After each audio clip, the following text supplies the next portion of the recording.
Empezamos con actualidad y hablamos de esta noticia que vais a ver en imágenes. Es una noticia que tiene ya un par de semanas aproximadamente. El País publicó el pasado sábado, día 3 de julio, este artículo que decía: todos los mayores de edad podrán ser movilizados en España en caso de crisis. El gobierno tendrá potestad para imponer prestaciones personales a los ciudadanos, según informa este diario. Es la nueva reforma de la Ley de Seguridad Nacional. Fue una noticia que causó bastante revuelo en Internet, se comentó muchísimo en todas las redes sociales y nosotros hemos querido hablar con un jurista, con José Luis Escobar. José Luis, ¿qué tal? Muy buenas tardes. Muy buenas tardes. José Luis Escobar trabaja de abogado, es jurista y además forma parte del equipo jurídico de la asociación Demos. Por cierto, si queréis ver más vídeos de José Luis, los podéis encontrar en YouTube en el canal Demos TV. José Luis, estamos hablando de una ley que así a priori, cuando la lees, impacta, porque estamos hablando de que el gobierno nos podría quitar algunos bienes, podría movilizarnos y obligarnos a realizar una serie de trabajos, nos podrían quitar incluso nuestra casa, nuestro dinero ahorrado en un momento de crisis. Es decir, si el presidente declara el estado de crisis, tendría potestad para realizar todas estas acciones. Pero lo cierto es que teníamos una ley muy parecida que ya de alguna manera tenía prevista esta situación. ¿Cuál es el motivo por el que el gobierno ahora se plantea esta reforma de la Ley de Seguridad Nacional? Bien, el gobierno quiere tener en sus manos la posibilidad de aplicar las siguientes normas. Primero, obligarnos a realizar prestaciones personales, obligaciones de hacer esto o hacer aquello. Requisar temporalmente todo tipo de bienes. Intervención y ocupación de nuestros bienes, es decir, por ejemplo, ocupar nuestra casa. Suspensión transitoria de cualquier actividad. Oiga, usted pare los autobuses o pare las emisiones, en fin, toda la actividad que esté usted haciendo la pueden paralizar. Y tiene además dos características principales. Primero, obligar a la prensa a publicar lo que el gobierno quiera. Y segundo, ocultar toda la documentación relativa al estado de crisis que proclame. ¿Existe una ley anterior a esta que podía exigir todo esto a los ciudadanos? Sí, existe. Es una ley de 2015, la Ley de Protección Civil, y fue aprobada en el gobierno de Rajoy. Podía exigirnos todas estas cosas, excepto lo del control de transparencia. Obligarnos a realizar prestaciones personales, podía requisarnos bienes, ocuparlos, etcétera. Es decir, perdona, José Luis, porque esto es muy importante, el gobierno podría realizar todas estas acciones que son para muchos de los que nos están viendo casi más típicas de una dictadura que de una democracia, y sin embargo no tendría que dar cuentas. En la nueva ley que quiere aprobar este gobierno no quiere dar cuenta, es decir, pueden hacer compras, por ejemplo, de bienes, pero no tienen la obligación de enseñarnos los contratos. Uno de los grandes problemas que ha existido en la pandemia ha sido la compra de vacunas o la compra de mascarillas, etcétera. Hay que graves problemas porque se adjudicaron a dedos y hubo muchos engaños y hubo un dinero que ha desaparecido. Ese problema no quieren volverlo a tener. Entonces, pues, si se declara un estado de crisis, pueden hacer compras y no están obligados a enseñarnos los contratos. Bien, estaba diciendo que existe una ley promulgada en 2015 por Mariano Rajoy en la que se nos pueden exigir todas estas cosas, todas estas obligaciones. ¿Pero en qué condiciones? Solamente en dos. En condiciones de emergencia, por ejemplo, que pongan una bomba en un estadio de fútbol. Pues bueno, pueden ocuparte tu casa, pueden requisarte tu coche, etcétera. Pueden paralizar la actividad del metro, autobuses para trasladar heridos exclusivamente, etcétera. En caso de emergencia y en caso de catástrofe, un terremoto, un maremoto, una cosa de estas, también el gobierno podía exigirnos todas estas cosas. ¿Qué es lo que ha cambiado? Lo que ha cambiado es que este gobierno pretende poder exigirnos todas estas obligaciones en el caso de una crisis económica o financiera. Aquí es donde cambia todo. ¿Por qué? Porque es previsible que en unos meses el Banco Central Europeo nos corte el crédito que nos está dando y ahí se va a provocar inmediatamente, pues será de cuestión de días, una crisis económica grave y una crisis financiera grave.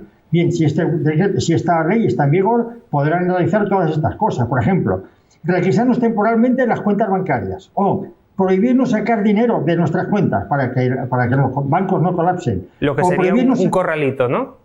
Un corralito, claro, esto está pensado perfectamente, valdría para un corralito perfectamente. Y luego, para evitar que la gente se echara a la calle, pueden ordenar a la prensa que publique lo que el gobierno diga. Y cualquier actuación que tenga el gobierno en esos crisis, todos los documentos que vaya almacenando serán declarados secretos y no podremos tener acceso a ellos. Esto es la ley. Por cierto, José Luis, hablabas precisamente de la posible crisis que nos puede llegar allá por el año 2023, y es que precisamente la semana anterior a la publicación de este artículo en El País, es decir, el artículo se publica un sábado, pues esa misma semana, no sé si fue el jueves o el miércoles, desde Europa, desde Alemania, ya empezaron a decir que se acabó con eso de dar dinero a cascoporro al gobierno español, porque vamos a recordar que ahora mismo el Estado está viviendo de deuda. Llevamos ya en torno a los 10 años pidiendo muchísimo dinero al Banco Central Europeo y nos lo han dado pues como si fuera confeti. Vamos, en billetes, billetes y más billetes. Un dinero que, por cierto, ya veremos cómo lo devolvemos en un futuro. Pero claro, si se termina este regadío de dinero, tendremos un problema serio. Pero muy serio, y en un principio se habló para 2023 desde Berlín, pero posteriormente la persona que va a sustituir a Merkel en su partido habló de octubre de este año, es decir, dentro de unos meses. Y esto fue ratificado luego por otras autoridades alemanas. Es decir, Alemania ya ha dado instrucción, ya tiene en la cabeza cortarnos los créditos a partir de octubre. Lo cual es una auténtica barbaridad. Lo que puede ocurrirnos es tremendo, porque a ver dónde encontramos todo este dinero que hace falta para cerrar el año, que no es poco.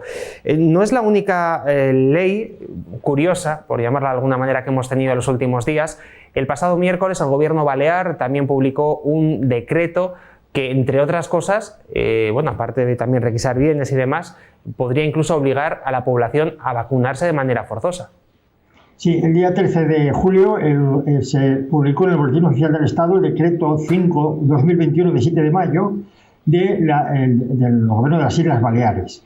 Este decreto lo que hacía era modificar la Ley de Salud Pública de las Islas Baleares y establece que en situación de pandemia o epidemia el Gobierno balear puede realizar las siguientes actuaciones: confiscación e inmovilización de productos, suspensión del ejercicio de actividades, cierres de empresas y de sus instalaciones. Y luego, lo que es más chocante, sometimiento de las personas enfermas al tratamiento adecuado, sometimiento a una cuarentena en el domicilio o en el lugar adecuado a esa finalidad, y sometimiento a medidas profilácticas de prevención de enfermedad, incluida la vacuna. Es decir, podrán obligar a los ciudadanos a someterse a la fuerza a la vacunación. ¿Y esto es legal, José Luis?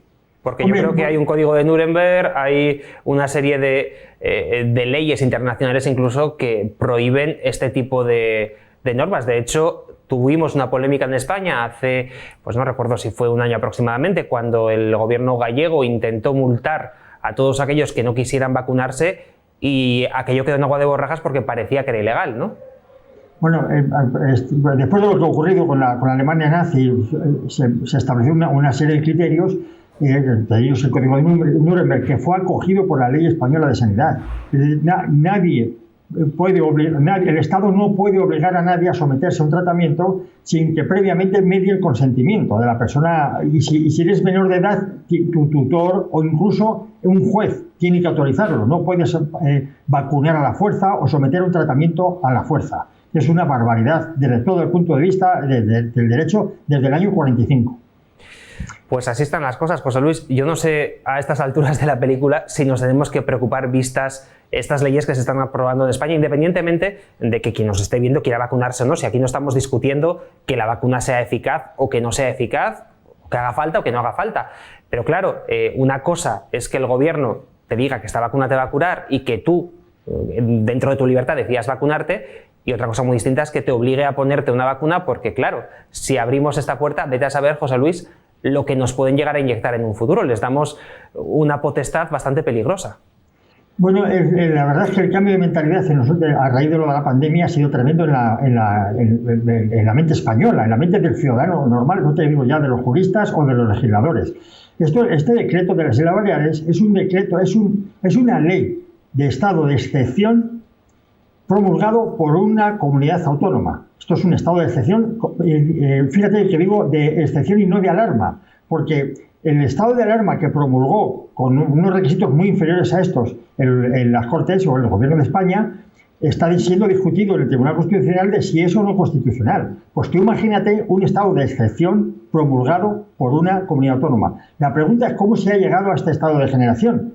¿Por qué el pueblo, tanto el pueblo como los gobernantes, como los legisladores españoles, han llegado al tal extremo de despreciar lo que siempre hemos considerado derechos humanos, o por lo menos del año 45? Y la respuesta es muy difícil estamos muy cerca del hecho para poder juzgar la respuesta, pero vamos, tiene que ir por un sentido de sometimiento del ciudadano español al poder. Necesitamos, no somos ciudadanos libres, o no tenemos esa mentalidad de ciudadanos libres, y necesitamos un buen padre, un buen dictador que nos conduzca, un duce, un conductor, un file, un caudillo. Pues yo creo que con esa palabra, con lo de caudillo, más de uno entenderá quizás qué es lo que está pasando en España. E insistimos, no decimos que las vacunas sean buenas, sean malas, entendemos que eso es una decisión que tiene que tomar cada uno, pero volvemos a insistir, cuando un gobierno te está obligando a ponerte un medicamento, empezamos a abrir ya puertas que son muy peligrosas. José Luis, no tenemos tiempo para más. Vamos a recordar que toda la gente que nos está viendo y que quiera escucharte las intervenciones que realizas en Demos puede entrar en el canal de YouTube de Demos TV. Ahí hay programas interesantísimos donde se tratan cuestiones jurídicas como estas y también cuestiones de ámbito político. Gracias por habernos acompañado. Hasta la próxima. Gracias a ti por invitarme.